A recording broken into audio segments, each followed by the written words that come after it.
이 독일 남자는 대한민국 근대 산업 역사에 있어 엄청나게 크고 또 중요한 획을 그은 사람입니다. 아마도 이렇게 얼굴을 봐도 그가 누군지 모르시는 분들이 많겠지만 피터 슈라이어라는 그 이름을 듣는 순간 남자분들 중에서는 지금 조용히 하시는 분들이 꽤 계실 겁니다. 네, 이 사람이 바로 그 사람입니다. 제가 조너던 아이브라고 하면 그게 사람 이름인지 아니면 새로 나온 무슨 비누 이름인지 잘 모르시는 분들도 계시겠지만 여기 그가 디자인한 제품들 몇 가지만 살짝 보여드려도 또 조용히 하는 것과 마찬가지로 우리 피터 슈라이어 아저씨 또한 디자이너인데 그의 작품들은 대략 이런 것들입니다. 아우디 브랜드의 디자인 DNA를 완전히 바꾸어 놓은 동글동글 예쁘면서도 지금 봐도 여전히 미래차같이 샤프한 아우디 TT, 전설의 비트를 현대적으로 재해석한 작품인데 오히려 그 자체로 새로운 클래식이 되어버린 뉴 비틀, 그리고 태어나긴 이태리에서 태어났는데 자금난으로 여기저기 팔리다가 심지어 인도네시아에 있던 작은 회사에까지 팔려갔던 비운의 람보르기니 회사를 아우디가 인수한 후 내놓은 첫 작품이자 출시 직후 람보르기니 역사상 모든 모델 중 압도적으로 가장 많은 판매량을 이루어냈던 방금 동남아 순회공원을 마치고 돌아온 람보르기니가 보여준 진짜 초대박 성공 브랜드 컴백 모델이었던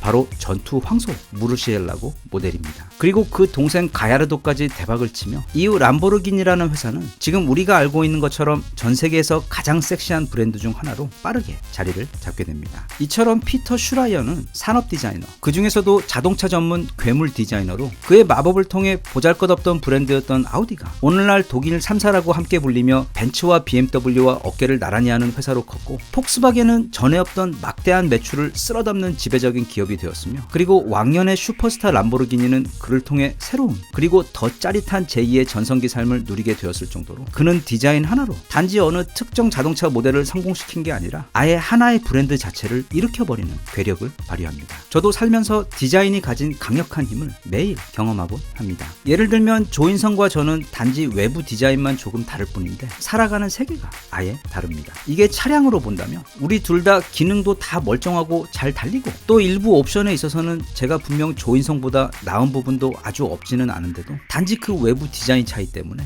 여성분들은 조인성은 람보르기니 보는 듯하고 저는 무슨 한 50만 킬로 뛴 2001년식 아반떼 침수차 보듯이 합니다. 이건 마치 늘 약과 덫을 피해 다니느라 바쁜 집쥐가 사람들에게 늘 예쁨 받으며 도토리까지 선물 받는 이란성 쌍둥이인 다람쥐를 보면서 느끼는 억울함과 아마도 비슷할 것 같습니다. 디자인이 이렇게 무섭습니다. 하지만 디자인이 가진 이런 강력한 파워는 디자인에 가장 민감한 제품 중 하나인 자동차에 있어서 특히 그렇습니다. 아무리 연비가 좋아도 또는 소위 가성비가 좋아도 디자인이 후지면 그 차가 가진 다른 장점들을 보여줄 기회조차 얻지 못합니다. 반대로 디자인이 훌륭하면 또는 잘생겼으며 연비라든지 다른 부분이 조금 미흡하더라도 사람들이 자주 아름다운 이성 상대에게 그렇게 하듯 갑자기 엄청난 이해심을 보이며 스스로 매우 적극적으로 합리화까지 해주면서 기어코 그 차를 구입하고 또는 그 사람과 사귀려고 합니다. 지금 세상에서 디자인은 마케팅 그 자체인 경우가 많으며 훌륭한 디자인은 억지로 그 제품을 알리거나 팔려고 하지 않아도 그게 스스로 팔리도록 만들 수 있습니다. 이렇듯 디자인은 어떻게 보면 거의 마법과 같은 엄청난 힘을 가지고 있기 때문에 만약에 기능이나 다른 부분이 괜찮은데도 디자인이 부족해서 그동안 빛을 보지 못했다고 한다면 또 그래서 행운의 도움으로 전 세계 최고 자동차 디자이너의 힘을 끌어다 쓸 수 있게 되었다면 그 회사는 단숨에 폭발적인 성장을 이루어낼 수도 있습니다. 아우디가 그랬고 또 람보르기니가 그랬습니다. 그리고 바로 기아가 그랬습니다. 피터 슈라이어는 바로 기아의 디자인 마스터입니다. 그가 기아로 오기 전까지는 기아는 언제나 현대에게 못 미치는 서브 브랜드, 특히 그 디자인이 현대차에 비해 많이 떨어진다는 평이 많았으며 당시 매출 차이는 그런 인식을 그대로 보여주었습니다. 하지만 2006년 현대 정의선 당시 부회장의 제안으로 태어나서 처음으로 한국 땅을 찾은 이 독일 디자인 해결사는 오자마자 기아라는 브랜드를 완전히 업그레이드 시켜버립니다. 이 차가 그가 기아에 부임한 후 처음 내놓은 작품인데 무려 해외 최고 디자인 어워드인 레드닷에서 그냥 상도 아니고 최우수 상을 받아버렸습니다. 그리고 단지 디자인 상만 받은 것이 아니라 또 국내 판매량만 폭발적으로 뛴 게 아니라 갑자기 전 세계에서 이 생소한 한국 브랜드인 기아의 차량을 엄청나게 환호하며 사기 시작한 등장한 것입니다. 이후 피터 슈라이어가 연달아 내놓은 스포티지, 소울, 소렌토 등이 총 20개가 넘는 국제적 디자인상을 받으며 국내외 시장에서 연속적으로 잭팟을 터뜨리게 되고, 이후 실력을 인정받은 그는 기아의 디자이너 총괄 자리에서 디자인을 무기로 브랜드를 일으키는 탁월한 능력까지 인정받아 2013년 현대자동차 그룹 전체 디자인 총괄 사장으로 승진하게 되며, 단지 자동차만 디자인하는 것이 아닌 이제는 브랜드 전체를 창조하고 디자인하는 일을 하고 있습니다. 이와 같은 피터 슈라이어의 성공에는 유럽식 브랜드 마인드가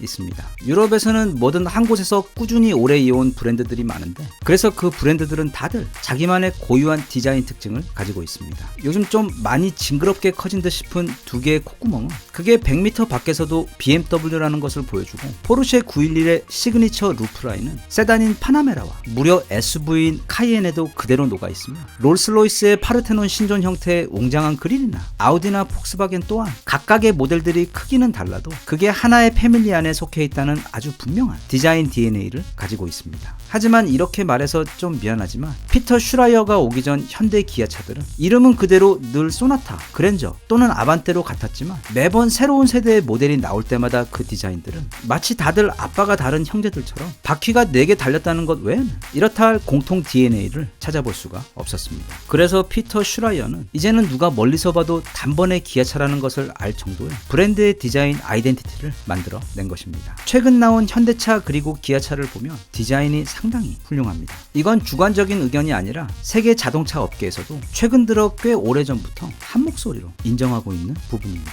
또한 얼마 전 새롭게 출시한 제네시스 브랜드와 차량들 역시 디자인이 아주 굉장합니다. 현대가 지향하고 있는 프리미엄 브랜드의 이미지를 표현하기에 부족함이 없는 고급스러우면서도 세련된 매력적인 디자인 언어를 가지고 있습니다. 외부도 그렇지만 특히 제네시스의 내부 실내를 보면 떠오르는 외국 브랜드가 하나 있습니다. 바로 벤틀리입니다. 솔직히 그냥 내부만 보면 소재가 벤틀리처럼 아주 엄청나게 사치스럽지 않아서 그렇지, 이게 이번에 벤틀리에서 출시한 새로운 모델이다 라고 말을 해도 전혀 어색할 것이 없을 정도로 모던하면서도 럭셔리한 무게감이 있습니다. 브랜드를 살리는 데 있어 디자인이 핵심 무기가 될 것이라 믿었던 정의선 회장이 피터 슈라이어를 기아로 영입한 후 단지 그 선택이 옳았음을 증명하는 수준을 훨씬 넘어버린 엄청난 성공을 거두게 되자 2015년 그는 이제는 현대차 또한 디자인의 힘을 빌어 한 번 더 업그레이드 시키기로 결정합니다. 그리고 벨기에 출신 디자이너이자 람보르기니를 거쳐 무엇보다 벤틀리에서 수석 디자이너로 활동하며 벤틀리 브랜드의 엄청난 대성공을 이끌어낸 주인공인 루크 돈커볼케를 현대차의 새로운 수석 디자이너로 영입합니다. 피터 슈라이어 당시 디자인 총괄 사장 아래서 그와 함께 현대차 그룹의 야심 프로젝트였던 제네시스 브랜드와 그 차량들을 그려냅니다. 따라서 전 세계 3대 최고 디자이너라고 꼽히는 피터 슈라이어 사장 아래 벤틀리를 순식간에 세계에서 가장 인기 많은 럭셔리 브랜드로 올려놓은 럭셔리 자동차 전문 스타일리스트인 루크 돈코볼케에 더해 그들을 향한 회사의 전폭적인 신뢰와 거의 쇼미더머니 수준의 무한대 지원을 등 뒤에 업고 작심하고 만들어낸 브랜드가 바로 제네시스이며 또 그 차량들입니다. 따라서 그 디자인이 뛰어나지 않을 수가 없습니다.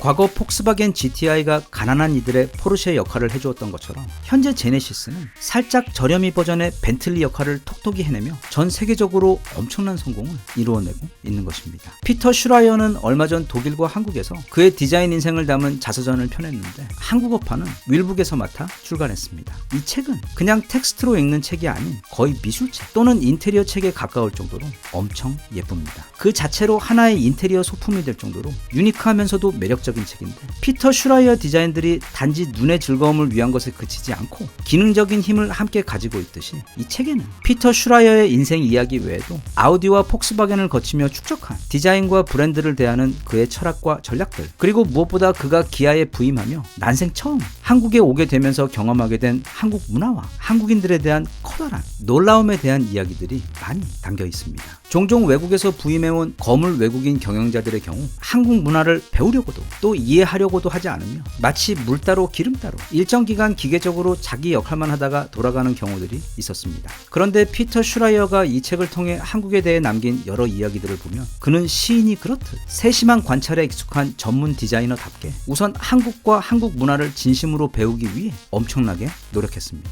그리고 그 과정에서 알게 된 한국 문화의 매력과 장점들에 감탄하면서 동시에 자신의 눈에 비친 한국인의 여러 특별한 특징들에 대해서도 몹시 감탄하며 많은 이야기를 남겼는데 그 대표적인 것이 한국인들의 성실함과 가족애 그리고 똑똑한 머리와 창의성이었습니다. 한국인들 사이에서는 그게 사무실이든 공장 플로어든 간에 그 바탕 아주 낮은 곳에서 전체적으로 흐르는 어떤 가족애 또는 상대를 챙기는 동지애 같은 것이 매번 발견되었는데 그건 서양인인 그에게는 매우 특별한 모습이었고 또 성실함에 대해서도 그는 독일 출신으로 성실함에 대해서는 그쪽 역시 세계 최고 수준에 있는 나라였는데도 이 한국인이라는 사람들은 단지 소처럼 성실하기만 한 게 아니라 엄청나게 명민하게 성실하다는 게 그의 설명이었습니다. 단지 이를 오래 붙들고 있는 것이 아닌 어떤 문제를 해결할 때 기발한 창의성을 발휘하며 돌파구를 찾은 후 이후 그렇게 찾은 돌파구를 명민한 머리를 통해 빠르게 넓힌 다음 그런 작업을 겁나 성실하게 밀고 올라가 결국 엄청나게 빠른 시간 내에 엄청나게 놀라운 결과를 만들어버리는 게 바로 한국인이라는 사실을 그가 한국에 와서 한국인들과 15년 이상 함께 일을 하며 알게 된 것이었습니다. 참고로 그는 불가능해 보이는 문제를 해결하는 이런 한국인들의 명민함과 창의성의 좋은 예로 딱히 재벌에 대해 특별한 호감이나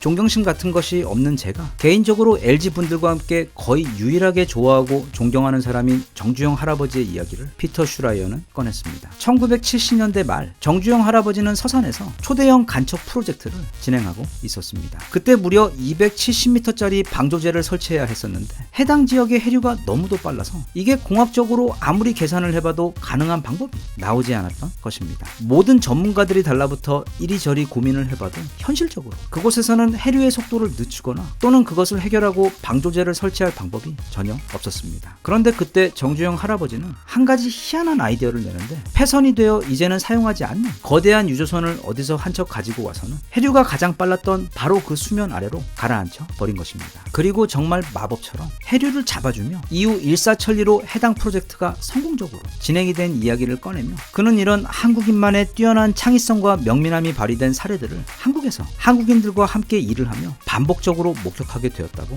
말하고 있습니다. 피터 슈라이어가 기아에 와서 만들어내고 싶었던 디자인 혁명은 로고를 가리고도 누구든 그게 기아차라는 것을 알 수 있을 정도의 브랜드 아이덴티티를 갖추게 되는 것이었습니다. 그리고 그는 그걸 해냈으며 그로써 기아는 좋은 브랜드에서 위대한 브랜드로 한 발 더 나아가게 되었습니다. 같은 맥락으로 최근 몇 년간 거의 빛의 속도로 성공 가도를 달리고 있는 우리나라 역시 이제는 세계 속에서 코리아라는 하나의 위대한 명품 브랜드로 자리를 잡아가고 있다는 느낌을 받고 있는 요즘 그렇다면 BMW의 콧구멍이나 포르쉐의 루프라인 또는 기아의 호랑이 코나 제네시스의 두 줄 라이트처럼 한국과 한국인이라는 그 브랜드를 함축적으로 대표하면서 우리나라와 우리나라 사람들이 연관된 모든 좋은 것들에서 느껴질 수 있는 그 소울 DNA는 과연 무엇일까 한번 생각해보는 것은 포스트 코로나 시대를 앞둔 지금 우리가 지금의 이 소중한 모멘텀을 연료 삼아 한 번 더 커다란 도약을 하게 되는 데 있어 어쩌면 가장 중요한 질문이 아닐까 싶습니다. 아마도 그리고 개인적으로 그게 홍익인간이었으면 좋겠습니다.